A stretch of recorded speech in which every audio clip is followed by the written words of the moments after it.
С этим показателем национальный проект «Демография» не справляется. То есть, по сути дела, это приговор проекту, а не итоги его деятельности. Второй показатель – продолжительность жизни. Задача ставилась: 24 год – 78 лет, 21 год мы имеем 70 лет продолжительность жизни. С точки зрения прогнозов наших демографов, 24 год – 68 лет.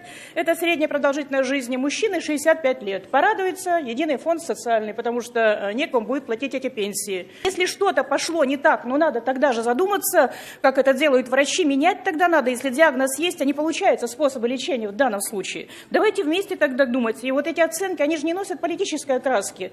Пресс-секретарь президента заявляет о том, что действующие в России меры по поддержке демографии пока не дают должного эффекта. Я не знаю, что он скажет через 2 года, но во всяком случае трудно обвинить его в любви к нам, коммунистам. Если уж за 3 года проект не дал эффекта, то за последние 2, мне кажется, такими же темпами мы еще просто ухудшим